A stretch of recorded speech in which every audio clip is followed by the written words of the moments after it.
Hello guys, welcome back to my YouTube channel Khagesh lecturer. आज का यह वीडियो क्लास 10 मैथ 2024 बोर्ड वालों के लिए सबसे ज्यादा इंपॉर्टेंट है। जितने भी स्टूडेंट 2024 में बोर्ड एग्जाम दिलाने वाले हैं, आज का ये वीडियो अंत तक जरूर देखना, क्योंकि इस वीडियो में हम देखने वाले हैं मैथ के पूरी बुक के 30 महत्वपूर्ण ऑब्जेक्टिव प्रश्न, जो की आपके बोर्ड परीक्षा 2024 में 100% पक्का आएगा। तो वीडियो को लाइक और अपने दोस्तों में भी शेयर कर देना, और नए हो तो चैनल को सब्सक्राइब कर लेना। तो चलिए आज के इस वीडियो को करते हैं स्टार्ट। तो हमें पहला प्रश्न दिया गया है, निम्न में से कौन सा व्यंजन बहुपद नहीं है। तो हमें ऑप्शन में दिया गया है, ऑप्शन ए 3x स्क्वायर धन 7x ऋण 2, और ऑप्शन बी दिया गया है 2x धन 3, और ऑप्शन सी दिया गया है x स्क्वायर धन 3 कड़ी x धन 2, और ऑप्शन डी दिया गया है x स्क्वायर ऋण 1/2x धन 3। तो इनमें से कौन सा व्यंजन बहुपद नहीं है? तो इसका राइट आंसर हो जाएगा friend option C. Option C is right answer हो जाएगा इसका, जो कि बहुपद नहीं है। क्योंकि बहुपद के चार का घात कैसा होता है? तो बहुपद के चार का घात हमेशा धन पूर्णांक होता है फ्रेंड। क्या होता है? धन पूर्णांक। और यहाँ पे हमें ऑप्शन सी में क्या दिख रहा है? ऑप्शन सी में हमें दिया गया है कड़ी x। तो कड़ी का मतलब क्या होता है? कड़ी का मतलब होता है फ्रेंड 1/2 घात। ठीक है ना, घात का 1/2। तो यहाँ पे हम क्या रख सकते हैं? x का घात 1/2, जो कि कैसा है? धन पूर्णांक होगा क्या? नहीं होगा। इस कारण क्या हो जाएगा? इस कारण ऑप्शन सी बहुपद नहीं होगा फ्रेंड। ठीक है ना, क्यों नहीं होगा बहुपद? चूंकि बहुपद के चार का घात हमेशा धन पूर्णांक होता है, और ये धन पूर्णांक है क्या? कड़ी नहीं है। तो इस वजह से हमारे पहले प्रश्न का आंसर क्या हो जाएगा? ऑप्शन सी, x स्क्वायर धन 3 कड़ी x धन 2 बहुपद नहीं है। और ये सभी के सभी बहुपद होंगे फ्रेंड। क्यों बहुपद होंगे? क्योंकि इन सभी में क्या है? चर का घात जो है धन पूर्णांक है फ्रेंड। इसमें x का घात 2 है, इसमें x का घात 1 है, इसमें x का घात 1 है, इसमें भी क्या है? x का घात 2, और इसमें क्या है? x का घात 1/2 है, जो कि धन पूर्णांक नहीं है। इस कारण ये बहुपद नहीं होगा फ्रेंड। ठीक है, आइए इसी प्रकार नेक्स्ट क्वेश्चन देखते हैं। प्रश्न 2 हमें दिया है, कोसेक स्क्वायर थीटा ऋण 1 का मान होगा। तो ऑप्शन ए में हमें दिया है cos square theta, option B cosec square theta, option C tan square theta, और option D cot square theta. तो कोसेक स्क्वायर थीटा ऋण 1 का मान क्या होता है फ्रेंड? तो ये कोसेक स्क्वायर थीटा ऋण 1 का मान कॉट स्क्वायर थीटा होता है फ्रेंड्स, यानी कि इसका राइट आंसर हो जाएगा option D. Option D is right answer हो जाएगा। कोसेक स्क्वायर थीटा ऋण 1 का मान होता है कॉट स्क्वायर थीटा। तो आइए फ्रेंड्स थोड़ा इसके बारे में फैक्ट जान लेते हैं। तो आपके बुक में फ्रेंड्स स्क्वायर यानी कि घात 2 वाले सिर्फ 3 ही सूत्र हैं फ्रेंड। कितने सूत्र हैं? 3। वो कौन कौन से? तो आइए उसे जान लेते हैं, एक बार रिवाइज कर लेते हैं। तो एक होता है फ्रेंड्स साइन स्क्वायर थीटा धन कॉस स्क्वायर थीटा बराबर 1 होता है। इसे तो आप जानते ही होंगे फ्रेंड्स, इतने भी बच्चे नहीं हैं आप लोग, है ना। तो ये पहला सूत्र होता है। देखो इसमें स्क्वायर वाला एक सूत्र ये हो गया, और एक सूत्र होता है फ्रेंड सेक स्क्वायर थीटा, ये होता है 1 प्लस टेन स्क्वायर थीटा के फ्रेंड।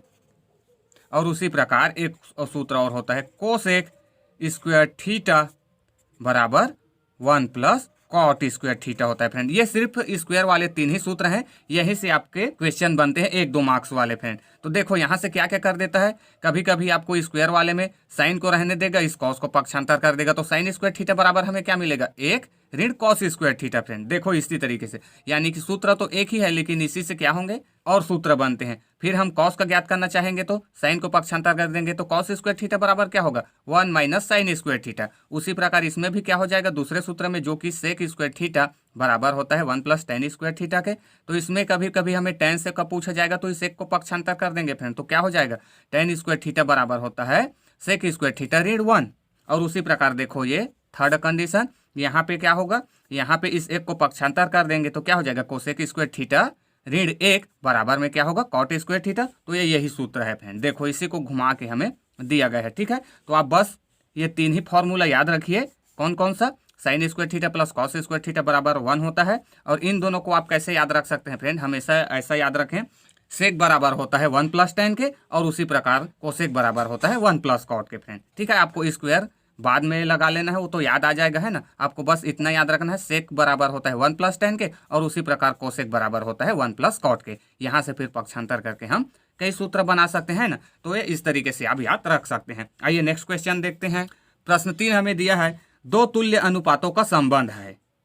2 तुल्य अनुपातों का संबंध है। ऑप्शन ए में हमें दिया है समानुपात, ऑप्शन बी घनानुपात, और ऑप्शन सी वर्गानुपात, और ऑप्शन डी प्रतिलोम अनुपात। तो 2 तुल्य अनुपातों के संबंध को क्या कहते हैं? तो इसका राइट आंसर हो जाएगा फ्रेंड्स ऑप्शन ए, यानी कि समानुपात। 2 तुल्य अनुपातों का संबंध क्या होता है? समानुपात होता है। ठीक है, ये तो बहुत सिंपल है। आइए नेक्स्ट। प्रश्न 4 हमें दिया है, दे आयकर रुपये 2000 पर शिक्षा उपकर 3% की दर से होगा। तो ऑप्शन ए में हमें दिया है 200, ऑप्शन बी 600 और ऑप्शन सी 20 और ऑप्शन डी 60।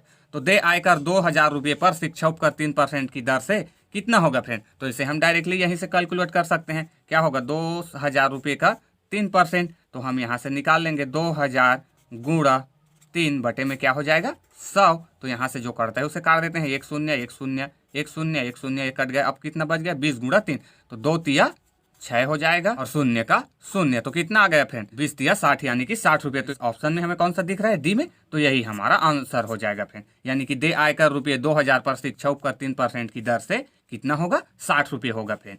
प्रश्न 5 हमें दिया है बिंदु ऋण 3 ऋण 5 किस चतुर्थांश में होगा।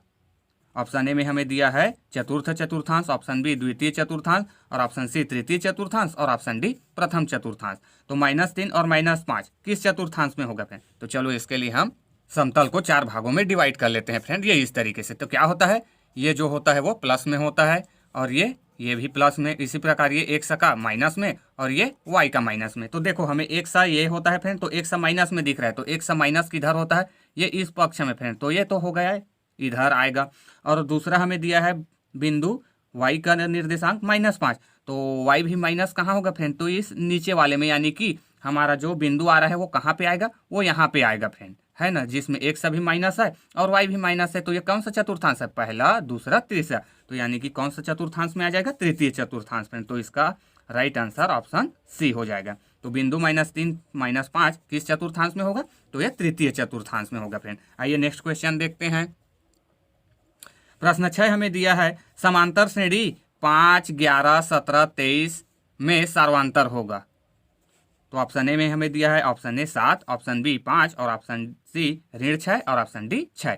तो 5, 11, 17, 23 में सर्वांतर कितना होगा फ्रेंड। तो सर्वांतर ज्ञात करने के लिए क्या करते हैं, दूसरे पद में पहले को घटा देते हैं या तीसरे में दूसरे को घटा देते हैं, आप किसी में भी घटाओ। तो हम क्या करते हैं, दूसरे पद को ले लेते हैं। दूसरा पद क्या है 11, ये 11 ऋण क्या करते हैं, पहले पद को घटाते हैं। तो पहला पद है 5, ये 5 फ्रेंड घटा दीजिए, कितना आएगा 11 में से 5 घटाएंगे तो 6 आएगा फ्रेंड। तो 6 हमें ऑप्शन किस में दिख रहा है, जो कि प्लस में आया है, तो प्लस हमें 6 ऑप्शन डी में दिख रहा है। तो ये ऑप्शन डी हमारा राइट आंसर हो जाएगा। यानी कि समांतर श्रेणी 5, 11, 17, 23 में सर्वांतर होगा, कितना होगा 6 होगा फ्रेंड। ठीक है, आइए नेक्स्ट क्वेश्चन देखते हैं।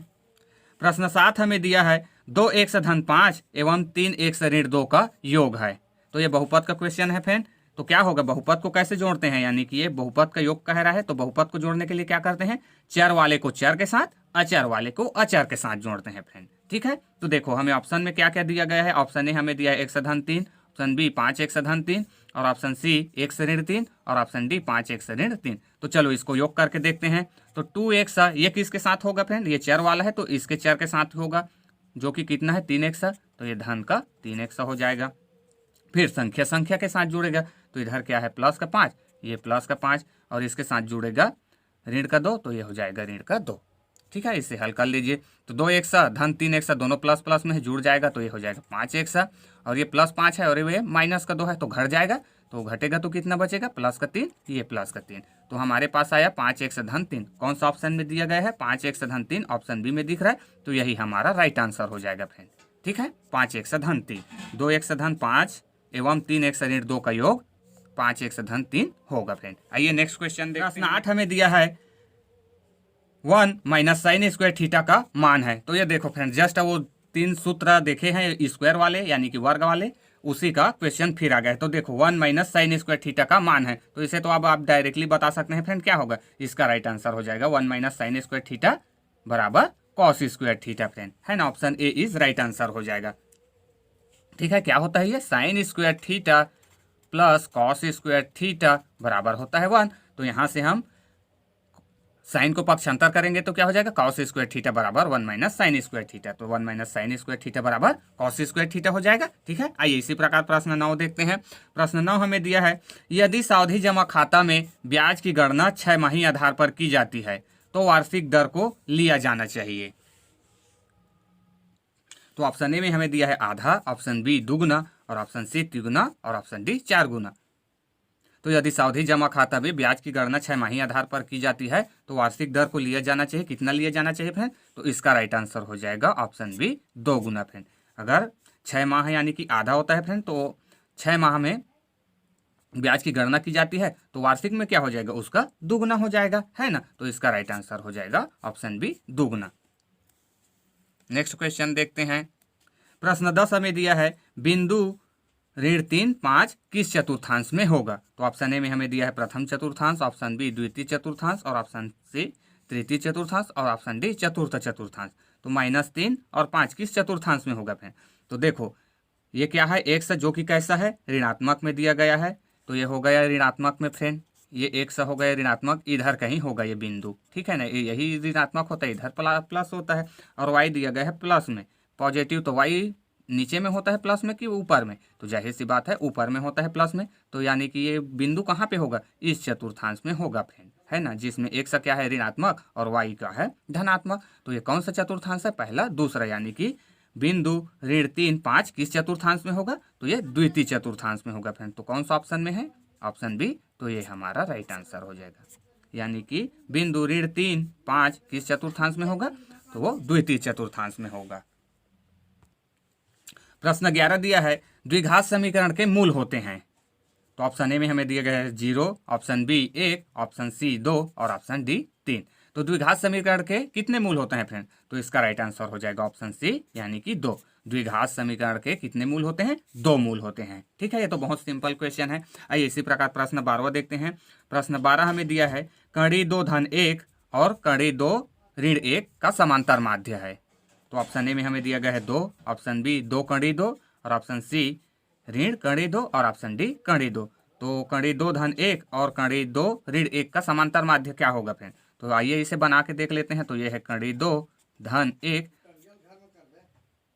तो क्या होता है समांतर माध्य, इन दोनों संख्याओं का योग का आधा। तो ये हो गया पहला संख्या। दूसरा संख्या में दिया गया है कड़ी 2 ऋण 1 और पूरे के बटे में हो जाता है 2। तो इसे हल कर लीजिए। तो ये क्या हो जाएगा, ऋण 1 धन 1 कैंसल हो जाएगा, और ये कड़ी 2 और ये कड़ी 2 क्या हो जाएगा, 2 कड़ी 2, और बटे में क्या है 2, तो ये बाहर में 2 है, ये 2 और ये 2 कैंसल, कितना बचा हमारे पास, सिर्फ कड़ी 2। तो ये हमें कौन सा ऑप्शन में दिख रहा है, तो ये हमें ऑप्शन डी में दिया है फ्रेंड, यानी कि कड़ी 2 धन 1 और कड़ी 2 ऋण 1 का समांतर माध्य क्या होगा, ऑप्शन डी, यानी कि कड़ी 2 होगा फ्रेंड, ठीक है। तो किसी भी दो संख्याओं का समांतर माध्य ज्ञात करने के लिए आप क्या करेंगे, उन दोनों संख्या को जोड़ लीजिए और 2 से भाग दे दीजिए, ठीक है। आइए नेक्स्ट क्वेश्चन देखते हैं। प्रश्न 13 दिया है सेक स्क्वायर थीटा ऋण 1 का मान है। तो इसे भी आप बता सकते हैं फ्रेंड, पहले ही हम लोग डिस्कस कर चुके हैं, है ना। तो क्या हो जाएगा, इसका मान क्या होगा। ऑप्शन ए में हमें दिया है cos square theta, option B cosec square theta, और option C tan square theta, और option D cot square theta. तो सेक बराबर क्या होता है, सेक बराबर होता है 1 + tan के फ्रेंड। तो उस एक को इधर पक्षांतर करके ले आया है, तो क्या बचा है उधर tan। तो tan कौन सा दिख रहा है, ऑप्शन सी में। तो यही हमारा आंसर हो जाएगा फ्रेंड, यानी कि सेक स्क्वायर थीटा ऋण 1 का मान क्या होगा, tan स्क्वायर थीटा, ठीक है। बहुत फास्ट बना सकते हैं ना इसके थ्रू। आइए नेक्स्ट क्वेश्चन देखते हैं। प्रश्न 14 हमें दिया है यदि सावधि जमा खाते में ब्याज की गणना तिमाही आधार पर की जाती है तो वार्षिक दर को लिया जाना चाहिए। तो कितना लेगा फ्रेंड, यदि सावधि जमा खाते में ब्याज की गणना तिमाही आधार पर की जाती है तो वार्षिक दर को कितना लिया जाना चाहिए। ऑप्शन ए में हमें दिया है आधा, ऑप्शन बी 1/4, ऑप्शन सी तिगुना, और ऑप्शन डी दुगुना। तो कितना लिया जाना चाहिए फ्रेंड, चूंकि तिमाही 3 माह में क्या किया जा रहा है फ्रेंड, 3 माह में ब्याज लिया जा रहा है। तो एक साल में कितने माह होते हैं, 12। तो इससे हम क्या करेंगे, 3 माह में देना पड़ रहा है। 3 माह में दोगे तो कितनी बार दोगे, एक साल में। तो ये हो जाएगा 3 एकम 3, 3 चौक 12। तो यानी कि फ्रेंड आपको 4 बार ब्याज देना पड़ेगा, ठीक है ना। तो इसी को कह रहा है तो वार्षिक दर को लिया जाना चाहिए। तो कितना लिया जाना चाहिए, तो ये क्या हो जाएगा 1/4 फ्रेंड, यानी कि 1/4, ठीक है। यदि सावधि जमा खाते में ब्याज की गणना तिमाही आधार पर की जाती है तो वार्षिक दर को कितना लिया जाना चाहिए, 1/4, यानी कि 1/4। तो इसका राइट आंसर हो जाएगा ऑप्शन बी 1/4 फ्रेंड, ठीक है। आइए नेक्स्ट क्वेश्चन देखते हैं। प्रश्न 15 हमें दिया है tan 90 अंश - 60 अंश का मान होगा। ऑप्शन ए में हमें दिया गया कड़ी 3, ऑप्शन बी 1, ऑप्शन सी 0, और ऑप्शन डी 1/3। तो tan 90 अंश - 60 अंश का मान कितना होगा, तो इसे हम डायरेक्टली हल कर लेते हैं फ्रेंड। क्या होगा, 90 में से 60 अंश घटाएंगे तो कितना हो जाएगा, tan 30 अंश, इतना ही बचेगा। 60 में 90 में से 60 घटा देंगे तो tan 30 अंश। अब इसी को हम क्या लिख सकते हैं फ्रेंड, अगर tan का आपको मालूम नहीं है तो tan बराबर क्या होता है, tan बराबर होता है साइन और बटे कॉस। तो ये कोण की जगह कितना है 30 अंश, तो ये हो जाएगा साइन 30 अंश और ये हो जाएगा कॉस 30 अंश। अब साइन 30 अंश का मान क्या होता है फ्रेंड, तो उसी को रख दीजिए। तो साइन 30 अंश का मान होता है 1/2 और कॉस 30 अंश का मान होता है कड़ी 3/2। तो यहाँ से क्या हो जाएगा फ्रेंड, इसे हल करेंगे तो देखो 1/2 तो 1/2 रहेगा, ये कड़ी 3/2 क्या हो जाएगा, ऊपर चला जाएगा और ये उलट जाएगा। तो ये कड़ी 3/2 है, ये इधर आके 2/3 हो जाएगा फ्रेंड। तो यहाँ से 2 कैंसल, तो हमारे पास क्या बचा है, ये 1 बचा है ऊपर में और नीचे में क्या है कड़ी 3। तो ये कड़ी 3, देखिए फ्रेंड कौन से ऑप्शन में हमें 1/3 दिया है, तो ये ऑप्शन डी में है। तो यही हमारा राइट आंसर हो जाएगा, यानी कि tan 90 अंश माइनस 60 अंश का मान कितना होगा, 1/3 होगा फ्रेंड। ठीक है, आइए इसी प्रकार नेक्स्ट क्वेश्चन देखते हैं। प्रश्न 16 में दिया है बहुपद px बराबर x स्क्वायर ऋण 5x धन 6 के शून्यकों का योगफल होगा, जो कि हमें ऑप्शन में दिया गया ए ऋण 5, ऑप्शन बी ऋण 6/5 और ऑप्शन सी 5 और ऑप्शन डी 6। तो क्या होगा फ्रेंड, बहुपद x स्क्वायर ऋण 5x धन 6 के शून्यकों का योगफल, तो शून्यकों का योगफल क्या होता है -b/a। तो यहाँ से हम ए बी का मान लिख लेंगे। तो क्या है देखो यहाँ पे b का मान यही है जो कि कितना दिया है -5, तो ये हो जाएगा -5 और ऑलरेडी माइनस में होता है फ्रेंड, तो ये हो जाएगा ऑलरेडी बाहर में माइनस। और ए की जगह क्या है, ए की जगह कुछ नहीं मतलब 1 है, तो ये 1। तो ये क्या हो जाएगा माइनस माइनस प्लस हो जाएगा, यानी कि 5/1। तो 1 को तो नहीं लिखते, यानी कि हमें कितना मिला 5। तो देखिए हमें ऑप्शन में किस में दिख रहा है, ऑप्शन सी 5। तो यही होगा फ्रेंड, यानी कि बहुपद px x स्क्वायर ऋण 5x धन 6 के शून्यकों का योगफल कितना होगा, 5 होगा फ्रेंड। ठीक है, आइए इसी प्रकार प्रश्न 17वां देखते हैं। प्रश्न 17वां में दिया है वृत्त पर स्थित किसी बिंदु पर कितनी स्पर्श रेखाएं खींची जा सकती है।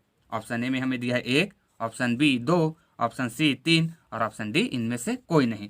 तो वृत्त पर स्थित किसी बिंदु पर कितनी स्पर्श रेखाएं खींची जा सकती है फ्रेंड। तो चलो हम बना लेते हैं एक वृत्त, यहाँ पर ये हमने एक वृत्त बना लिया फ्रेंड। अब इसके हम एक बिंदु इसे ले रहे हैं फ्रेंड, इस एक बिंदु को ले रहे हैं। अब इसी पर हमें स्पर्श रेखा खींचना है, तो ये हमने चलो ये इस तरीके से इस पर खींच लिया स्पर्श रेखा। तो इसमें और इसी बिंदु पर और स्पर्श रेखा खींच सकते हैं, तो आप खींच के देख सकते हैं फ्रेंड, आप नहीं खींच सकते। यानी कि क्या हो जाएगा, वृत्त पर स्थित किसी बिंदु, ये वृत्त हो गया, इस पर स्थित ये एक बिंदु हो गया, उस पर कितनी स्पर्श रेखाएं खींची जा सकती है, तो सिर्फ हम एक ही खींच सकते हैं फ्रेंड, इससे ज़्यादा नहीं। इसका मतलब इसका आंसर क्या हो जाएगा, इसका आंसर ए हो जाएगा फ्रेंड, यानी कि 1। वृत्त पर स्थित किसी बिंदु पर कितनी स्पर्श रेखाएं खींची जा सकती है, तो 1 फ्रेंड। ठीक है, सिर्फ एक ही स्पर्श रेखा खींच सकते हैं और नहीं। ठीक है, आइए इसी प्रकार प्रश्न 18वां देखते हैं। प्रश्न 18वां हमें दिया है निम्न में से कौन सा समीकरण वर्ग समीकरण नहीं है। ये फ्रेंड आपको इनमें से बताना है कि कौन सा वर्ग समीकरण नहीं है।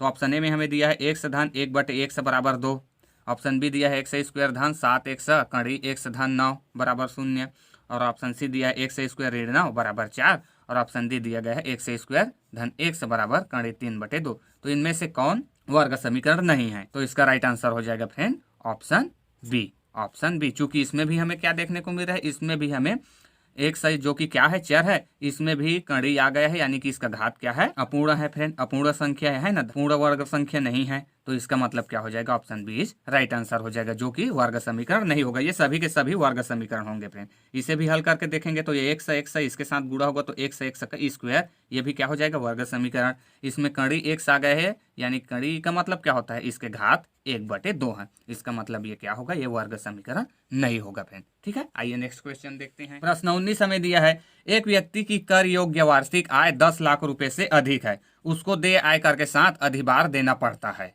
तो कितना देना पड़ेगा उसे। ऑप्शन ए 5%, ऑप्शन बी 10% और ऑप्शन सी 20% और ऑप्शन डी 30%। तो कितना देना पड़ेगा फ्रेंड, एक व्यक्ति की कर योग्य वार्षिक आय, उसका वार्षिक आय है जो वो 10 लाख रुपए से अधिक है, तो उसे कितना अधिभार देना पड़ेगा। तो इसका राइट आंसर हो जाएगा फ्रेंड ऑप्शन डी 30%। जैसे ही अगर उस व्यक्ति के पास 10 लाख ऊपर हुआ, उसका मतलब उसको 30% देना पड़ेगा फ्रेंड। ठीक है, आइए इसी प्रकार प्रश्न 20वां देखते हैं। प्रश्न 20 हमें दिया है वर्ग समीकरण 2x स्क्वायर ऋण 4x बराबर 0 के मूलों का गुणनफल होगा। तो फ्रेंड हमें इसके मूलों का गुणनफल बताना है, जो कि ऑप्शन ए में हमें दिया है ऋण 3/2, ऑप्शन बी ऋण 1/2 ऑप्शन सी दिया है 3/2 और ऑप्शन डी दिया गया है ऋण 3/4। तो क्या होता है वर्ग समीकरण के मूलों का गुणनफल? तो वो होता है फ्रेंड C/A, यही होता है। तो चलो मान रख देते हैं। यहाँ पे 3 है फ्रेंड, इस 3 को लिखना भूल गए थे। ये क्या है हमारा वर्ग समीकरण 2x² ऋण 4x धन 3 बराबर 0 के मूलों का गुणनफल होगा। तो ये क्या होता है फ्रेंड, किसी भी द्विघात समीकरण या वर्ग समीकरण के मूलों का गुणनफल C/A। तो इसी में हम मार रख देते हैं। तो C हमें दिख रहा है, यही होगा ABC, जो कि दिया है C बराबर 3, ये 3 और A का मान क्या है, A यही है, तो ये हो जाएगा A का मान है 2, तो ये 2 फ्रेंड। यानी कि हमें क्या मिला, मूलों का गुणनफल 3/2, जो कि हमें ऑप्शन किस में दिख रहा है, ऑप्शन सी में दिख रहा है। तो यही हमारा आंसर हो जाएगा फ्रेंड। यानी कि वर्ग समीकरण 2x² ऋण 4x धन 3 बराबर 0 के मूलों का गुणनफल कितना होगा, 3/2 होगा फ्रेंड। आइए नेक्स्ट क्वेश्चन देखते हैं। प्रश्न 21 हमें दिया है tan 90 माइनस 45 का मान होगा। ऑप्शन ए में हमें दिया गया है 1/3, बी 1 और ऑप्शन सी दिया गया है 3 और ऑप्शन डी दिया गया है 0। तो क्या होगा फ्रेंड tan 90 माइनस 45 का मान? तो चलो इसे भी उसी तरीके से बना के देखते हैं। तो ये क्या हो जाएगा, 90 में से 45 घटा देंगे तो क्या हो जाएगा tan 45। अब इसी को हम क्या कर लेते हैं, साइन में चेंज कर लेते हैं। tan बराबर क्या होता है, साइन बटे कॉस। साइन चूंकि कोण का मान क्या है 45 तो साइन 45 बटे का कॉस का 45।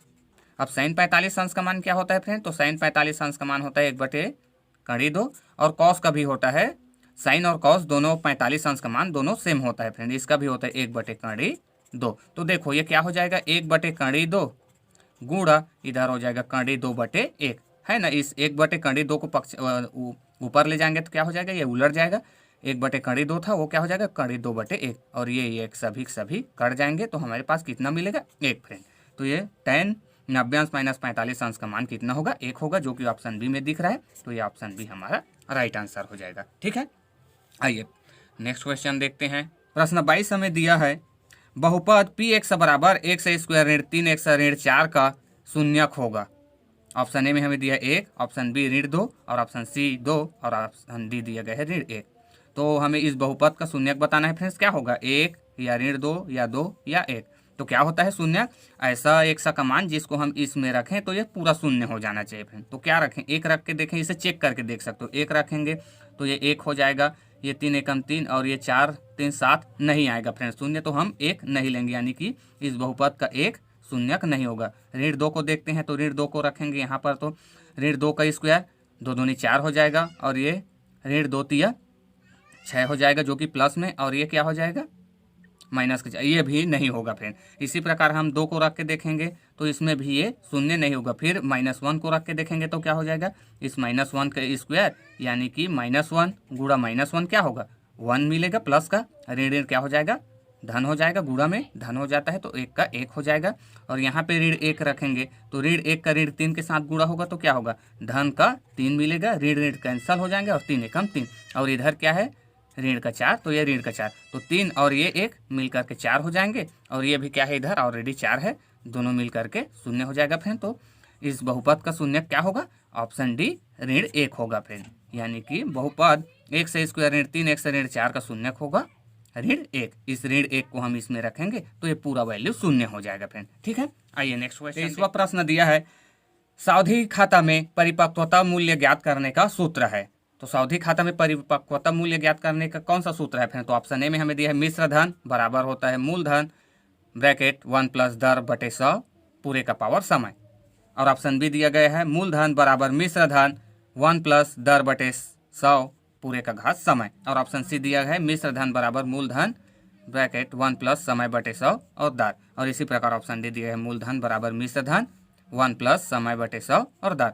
तो सावधि खाता में परिपक्वता मूल्य ज्ञात करने का सही सूत्र क्या है फ्रेंड, तो इसका हो जाएगा option A is right answer friend. क्या होता है सावधि खाता में परिपक्वता मूल्य ज्ञात करने का सूत्र, मिश्र धन बराबर होता है मूलधन गुणा 1 धन दर बटे 100 पूरे का घात समय फ्रेंड। ठीक है, तो यही option A is right answer हो जाएगा। आइए नेक्स्ट क्वेश्चन देखते हैं। प्रश्न 24 हमें दिया है वृत्त के बाह्य बिंदु से वृत्त पर कितनी स्पर्श रेखाएं खींची जा सकती है। वृत्त के बाह्य बिंदु से वृत्त पर कितनी स्पर्श रेखाएं खींची जा सकती है, तो ऑप्शन ए में हमें दिया 1 और केवल 1, ऑप्शन बी 2 और केवल 2, और ऑप्शन सी 3 और केवल 3, और ऑप्शन डी दिया है इनमें से कोई नहीं। तो वृत्त के बाह्य बिंदु से वृत्त पर कितनी स्पर्श रेखाएं खींच सकते हैं फ्रेंड? तो आइए इसे भी देख लेते हैं कितनी खींच सकते हैं। तो ये होगा कोई वृत्त और ये होगा कोई इसका बाह्य बिंदु। तो चलो इसी से हम इसमें स्पर्श रेखा इस तरीके से खींच दिए और एक और इस तरीके से खींच लेते हैं। और खींच सकते हैं क्या इसी तरीके से स्पर्श रेखा? तो नहीं फ्रेंड, और हम नहीं खींच सकते। आप चाहे तो देख भी सकते हो खींच के, आप 2 से ज़्यादा नहीं खींच सकते। तो इसका मतलब क्या हो जाएगा, वृत्त के बाह्य बिंदु से वृत्त पर कितनी स्पर्श रेखाएं खींची जा सकती है? तो 2 और केवल 2। तो इसका कौन सा आंसर सही हो जाएगा? ऑप्शन बी राइट आंसर हो जाएगा फ्रेंड। ठीक है, आइए नेक्स्ट क्वेश्चन देखते हैं। प्रश्न 25 हमें दिया है, यदि पी एक्स बराबर 2x ऋण ए का भाजक x धन ए हो तो शेषफल होगा। तो 2x ऋण ए का भाजक है x प्लस ए, तो हमें इसका शेषफल बताना है फ्रेंड। क्या होगा शेषफल? ऑप्शन ए में हमें दिया है option A 3a minus 3a, option B a, option C 0 और ऑप्शन डी 2a। तो क्या होगा फ्रेंड इसका शेषफल? तो चलो ज्ञात कर लेते हैं। तो शेषफल पर हमें क्या होता है?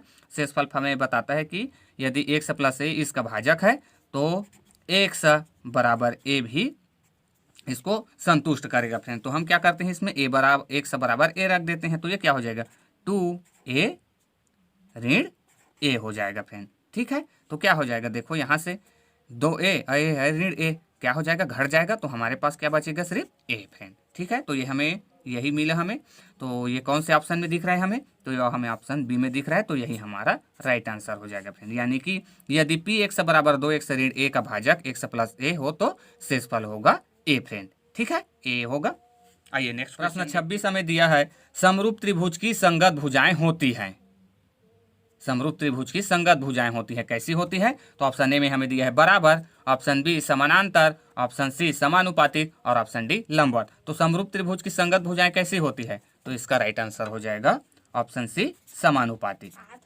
क्या होती है समरूप त्रिभुज की संगत भुजाएं? हमेशा समानुपातिक होती है फ्रेंड्स। ठीक है, आइए नेक्स्ट क्वेश्चन देखते हैं। प्रश्न 27 हमें दिया है, घनाभ में शीर्ष की संख्या होती है। तो घनाभ में कितने शीर्ष होते हैं फ्रेंड? तो ऑप्शन ए में हमें दिया 6, ऑप्शन बी 8, ऑप्शन सी 12 और ऑप्शन डी 16। तो घनाभ में कितने शीर्ष होते हैं? तो वो होते हैं फ्रेंड 8 शीर्ष होते हैं। ठीक है, कितने शीर्ष होते हैं? 8। आप इस तरीके से बना के भी देख सकते हैं।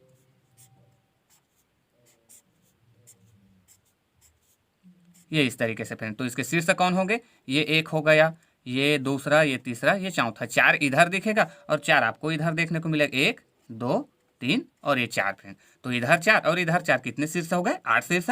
तो घनाभ में शीर्ष की संख्या कितनी होती है? 8 फ्रेंड। ठीक है, आइए नेक्स्ट क्वेश्चन देखते हैं। प्रश्न 28 हमें दिया है, सेक 45 अंश गुणक कॉस 45 अंश का मान होगा। ऑप्शन ए में हमें दिया कड़ी 2, ऑप्शन बी 1/2 और ऑप्शन सी 1 और ऑप्शन डी 0। तो क्या होगा फ्रेंड सेक 45 अंश गुणक कॉस 45 अंश का मान? तो इसका राइट आंसर हो जाएगा फ्रेंड ऑप्शन सी 1 फ्रेंड। सेक 45 अंश गुणा कॉस 45 अंश का मान कितना होगा? 1। कैसे होगा आइए जानते हैं। चूंकि सेक और कॉस एक दूसरे को उल्टा होता है फ्रेंड, हम सेक को लिख सकते हैं 1/cos। सेक 1/cos, कोण कितना दिया है? 45 अंश। ये हो जाएगा 45 अंश। गुणा में है क्या? कॉस, तो ये कॉस 45 अंश। तो ये क्या हो जाएगा? ये कॉस कैंसिल हो जाएगा, बचेगा हमारे पास सिर्फ 1। या फिर हम इस कॉस को क्या लिख सकते हैं? 1/sec लिख सकते हैं फ्रेंड। तब भी क्या हो जाएगा? 1/sec और इधर ऑलरेडी है सेक, सेक से कैंसिल, बचेगा कितना? 1 फ्रेंड। ठीक है, तो इसका राइट आंसर हो जाएगा ऑप्शन सी 1। आइए प्रश्न 29 देखते हैं। प्रश्न 29 हमें दिया है, 4 और ऋण 2 का समांतर माध्य होगा। तो क्या होगा फ्रेंड? 4 और -2 का समांतर माध्य। ऑप्शन ए में हमें दिया है 1, ऑप्शन बी ऋण 1 और ऑप्शन सी 0 और ऑप्शन डी 2। तो कितना होगा? 4 और -2 का समांतर माध्य। तो क्या होता है समांतर माध्य ज्ञात करने के लिए क्या करें? इन दोनों को जोड़ देंगे। 4 धन 2, तो चूंकि हमें क्या दिया गया है? ऋण में 2 दिया गया है, तो ये 4 ऋण 2 हो जाएगा और बटे में होगा 2। तो यहाँ से इसे हल कर लेंगे। 4 में से 2 घटाएंगे तो 2 और बटे में भी है 2, 2 कैंसल, बचेगा हमारे पास 1। तो 4 और ऋण 2 का समांतर माध्य कितना होगा? 1 फ्रेंड, जो कि हमें ऑप्शन ए में दिया है। तो ये ए हमारा सही हो जाएगा। 4 और ऋण 2 का समांतर माध्य कितना होगा? 1 फ्रेंड। ठीक है, आइए आज के इस वीडियो का लास्ट क्वेश्चन देखते हैं, जो कि प्रश्न 30 हमें दिया है, घनाभ में कोरों की संख्या होती है। ये देखो फ्रेंड, घनाभ उसी को देखेंगे। घनाभ में कोरों की संख्या होती है, कितनी होती है? ऑप्शन ए में दी है 4, ऑप्शन बी 6, ऑप्शन सी 8 और ऑप्शन डी 12। तो घनाभ में कितने कोर होते हैं? तो इन सभी लकीरों को कोर कहते हैं फ्रेंड। 1 2 3 4 हो गया, 5 6 7 हो गया, 8 9 10 11 हो गया और ये एक 12 फ्रेंड, यानी कि घनाभ में आपको इन लकीरों की संख्या, इसी को कोर कहते हैं, कितने होते हैं? 12 फ्रेंड। तो इसका राइट आंसर हो जाएगा ऑप्शन डी 12। घनाभ में कोरों की संख्या होती है 12। सो आज के इस वीडियो में इतना ही फ्रेंड्स। अगर आपको वीडियो अच्छा लगा हो तो वीडियो को लाइक और चैनल को सब्सक्राइब जरूर करें। Thanks for watching this video.